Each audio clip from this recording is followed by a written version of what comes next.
Hey everyone, we're here for round 3 of the Ironman League on F1 2025, the league race that we do 100% race distance with very variable weather during the way. We don't know the race ahead of time, so we don't actually have time to prepare. We just get in the lobby, find out what track it's going to be, and today it's going to be Saudi Arabia, Jeddah, the high-speed street circuit, and we are now going to be on the grid here. We don't have qualifying, it's done by a format of basically reverse grid in the championship order, and now we're going to be getting lights out and away we go.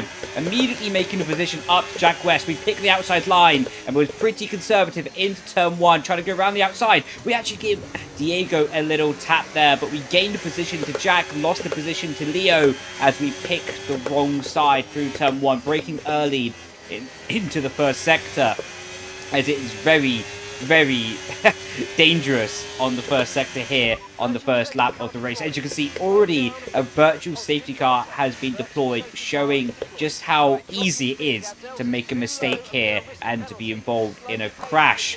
Either way though, we've got a front wing and it's going to be raining pretty soon already.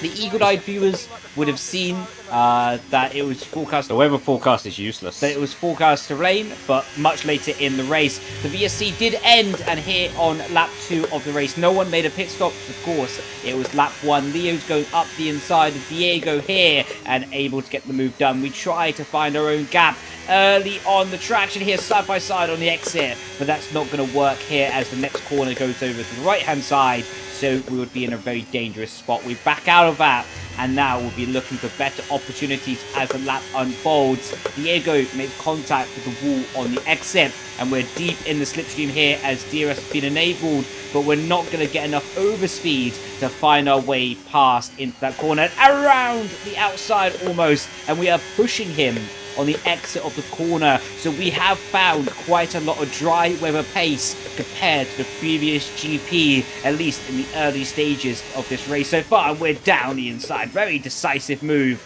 Diego does fantastic to leave us space on the apex there.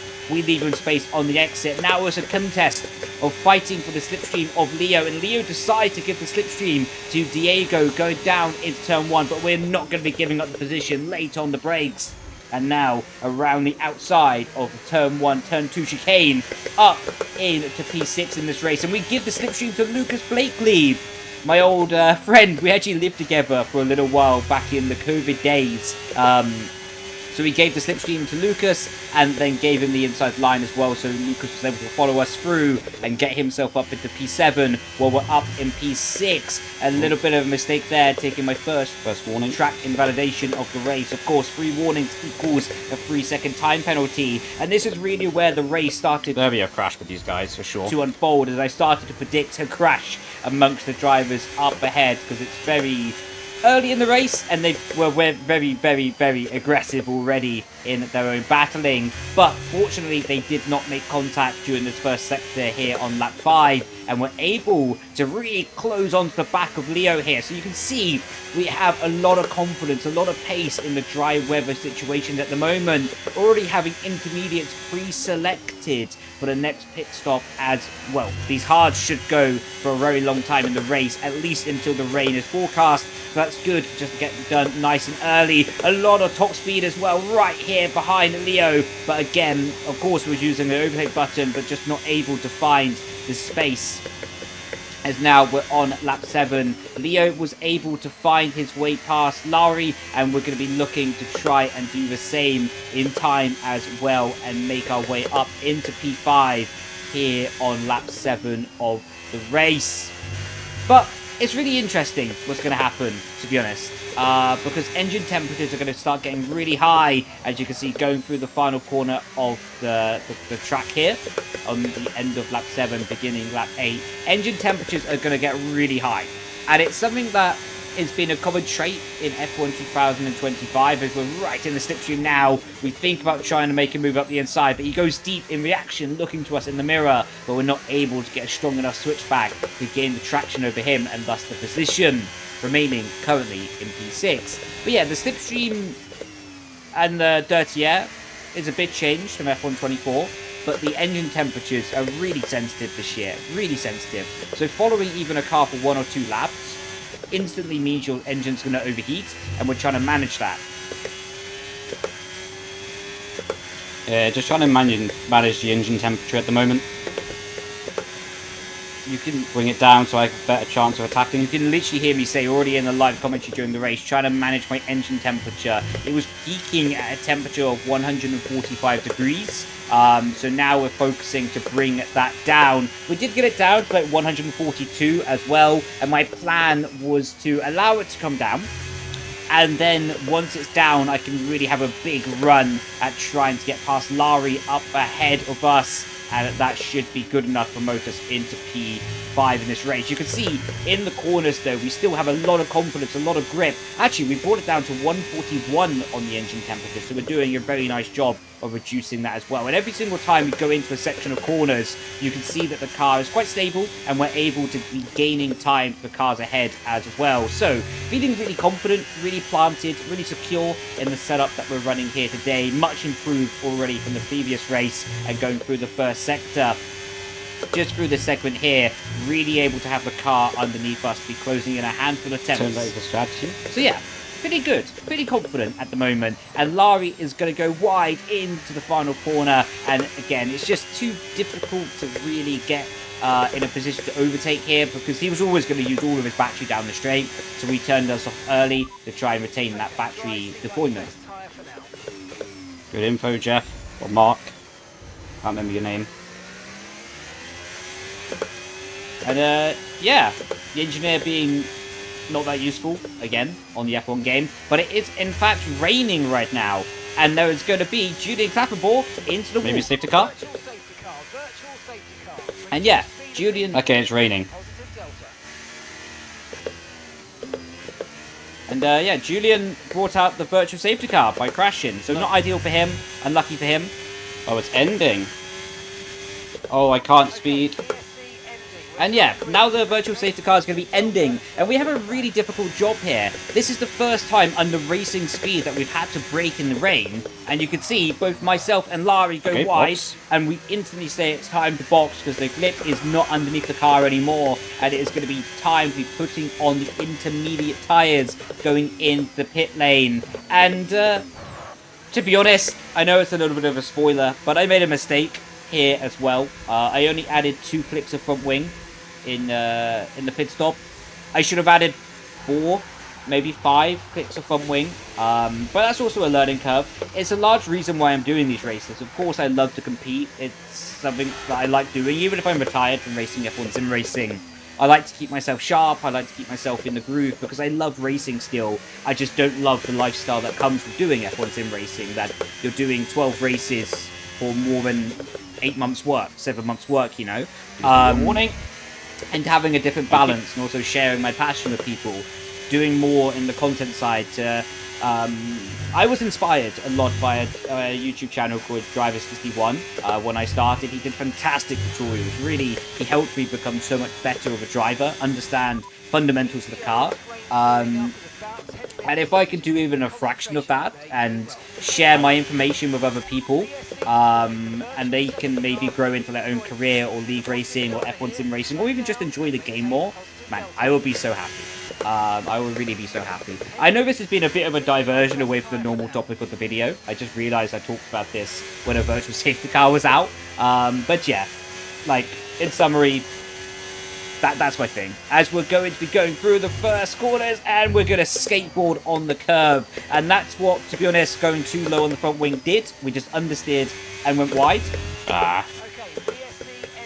Silly mistake. So yeah, very, very silly mistake. But yeah, going back to my point, I still love racing. I just don't love the lifestyle of doing 12 races for 8 months work, basically. Let's get those positions back. And we hit the wall. Bit embarrassing, to be honest. I was looking at chat and I hit the wall there, so not ideal. And we did pick up, I think, a little bit of front wing. Maybe I didn't get wing damage from that. I think I did pick up a little bit of front wing damage, maybe because you can get front wing damage and it doesn't really highlight on the MFD. You can get like 3% front wing damage and it doesn't really highlight anything. So I think I did do that. So yeah, it's really embarrassing, and this is embarrassing as well, to be honest. Looking back at this, is painful that I did the mistake 2 times, basically in a row. The only consolation to that is the 2 cars ahead of me did it as well. But yeah, now we are going to be trying to defend from Duncan as he goes down the inside of us. And we're going to be going around the outside, just able to pick up the traction on the outside line. But he's going to have his car ahead of us, using the overtake button all the way down to the right hand. And we're not going to give up the position that early, late on the brakes, firing the car into the corner and just able to retain track position ahead of Duncan Hoffman. But a messy few corners and few laps from ourselves. I think I did pick up wing damage from the tap on the wall the previous lap. And yeah, basically confirming it that I did pick up the front wing damage. There's no confirmation because I have no engineer. Literally, I do all of this stuff by myself now. So I don't have an engineer. I'm self-supported. Of course, I run my own company with a setup shop, etc. I make my own videos. I make my own thumbnails. So I'm completely self-supported in the racing, and I love it. I absolutely love it. Of course, it doesn't help the results, to be honest. It would be easier to have an engineer, etc. But I love the idea of being completely self-supported and basically just seeing what I can do and challenging myself in a new way like I haven't been challenged in a little while. And speaking of challenges, we have Duncan Hoffman and Otis Lawrence firing past us on the straight as I overconsume my battery, and Otis sends it up the inside of Duncan Hoffman in turn 1. We're trying to get the switch back on the 2 cars up ahead, but just not enough traction. But we are going to be side by side with Otis Lawrence going around the outside here, leaving space to the wall on the inside. But to be honest, it's pretty normal that we get shuffled wide there. Otis didn't do anything wrong, but going around that outside of that corner is very ambitious anyway. Luckily, we didn't skateboard on the curb, so that's a positive. We lost 2 positions, but a win is a win, you know what I mean? But yeah, Otis didn't really do anything wrong there. Yes, he pushed us wide, but on that corner, it's very ambitious to go around the outside anyway. Man, this commentary's been all over the shop. Normally I only talk about the race, but we're having a full-on lecture during lecture of emotions during this whole video so far. But I'm enjoying it, to be honest, so hopefully you're enjoying the video as well. As you can see now, we have Istvan Puki behind us and Daniel Bolesny right up behind us, and I'm just going to refocus at this point in the race. A bit of backstory behind the scenes as well, as we're basically just going to let Daniel Bolesny go as well, so we can really just focus on getting back into the groove. We don't really fight him on the straight.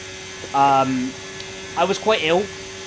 Not quite. Fairly ill, to be honest. Long story short of it, I won't go into details, because of course people probably don't want all the details, but I had some medication earlier in the day, and I had quite a, not aggressive reaction to medication, but not a good one, let's put it that way. And yeah, like I say, I won't go too much more into detail, but I'll, for obvious reasons anyway, but I'll leave the rest down to, like, let's say, interpretation. I don't know the right word, but I feel better now. So that's a good thing. And of course, I'm recording this a day after the race, so my stomach is a little more settled. But anyway, getting back into the race here on lap 20, we are going, just like I say, getting back into the flow of the situation, and we're starting to work our way forward. Larry up ahead is going to be vulnerable, and we're using an overtake button going around the outside of him as Julian has left the session. Of course, he crashed early in the race, and now we are going to see Gabor up ahead, going to be boxing. So it's starting to get closer and closer to the dry conditions here in this race. Okay, radar is clear. Weather is looking good for now. Inters look like the best tyre for now. And you can hear the engineer saying that Inters look like the best tyre for now, but there's no mention of rain, what means the dries are coming. We think about boxing on this lap, but we're going to take a risk it. We're going to try something different. Normally, what happens in these situations on Jeddah, ironic. What I'm going to say is really ironic by what's going to happen in the next minute or two of the video. But normally what happens is someone crashes on the outlap and brings out a safety car. I know, it's ironic what I'm going to say. But anyway, you'll see in just a minute. Normally someone crashes on the outlap and brings a safety car out. So if a safety car does come out, or a VSC, you can gain a lot of lap time because of course you get a free pit stop. But with that being said, DRS has been enabled, so So we are going to be looking to try and get back into that zone and take advantage of that as we go forward. ERS is going to be set to medium, and the pit lane limiter is turned off. The track is still very slippery, and we'll be looking to gain that 2 and a bit seconds. The car's up ahead here, as now we have a good opportunity to be working our way forward until we don't. I made a mistake, man. That was a heck of an impact. Let's Same see as you okay. esports. Yeah, good Yeah, opportunity it's not my day. until we didn't. Literally same as esports. So yeah, not ideal, and especially ironic given what I said about my strategy and what I was thinking about my strategy in the race as well, banking on someone crashing and gaining from a safety car. Little to my knowledge at the time, I would be that person crashing and bringing out the safety car. So not good. But yeah, either way, to be honest, these things can happen. And I spent the rest of the race actually. I was watching the onboard of Otis from his live stream, and I find it so incredible the level that these drivers are at. And especially since stopping F1 sim racing, I can really stand back and even more appreciate the level that people are at, you know? And I feel really proud that I can even just hold a torch to them. Because of course I'm running my own company, I'm doing my own content, I'm uploading like 5-6 times a week. I edit my own videos, I make my own thumbnails, I make my own website, I make my own setups, I have no engineer help, I have no team support, etc. And I love it that way, to be honest. So I'm not complaining about that. I'm really happy that I can be self-sufficient. But with all the other stuff that I have in life, I'm really proud that I can even hold a torch to them. And step by step, methodically, I feel even closer to them this week in the dry pace, especially. In the wet pace, I have a lot to learn. I did some testing after the race, and I improved a bit with the front ride height of the car. I went too low, in all honesty, and you saw that skateboarding with the curb, that my car was too sensitive for that curbing. So if I could go back in time, I would be 2 clicks higher on the front right height, and I would have changed the front wing by 5 +5 in the pit stop when going from the dry tires to the intermediates. And then I think it would have been a much better result and a much better race. And I don't really think I would have been as susceptible to the mistakes that I made with skateboarding on top of the curb. But either way, I'm also really touched because although it's a bit funny, to be honest, to crash in that way. My reaction is quite funny as well. I put some stuff on the social media after, just to be honest, making a joke out of it because, yeah, I mean, I'm not, let's say, racing professionally anymore, so it can be quite funny if I crash. I'm not taking it the most serious thing in the world, to be honest. I love winning, don't get me wrong, but if I crash, I crash. You know, it's something what can happen. But the support that people gave me was really heartwarming. Even if I was just poking fun at myself on social media for making a mistake, people, even on like the YouTube short I uploaded, people were so supportive and showing me so much love, care, and support that really it was heartwarming. So I really love the community that we have here in a positive way, building, being nice to each other, and not having a toxicity, you know.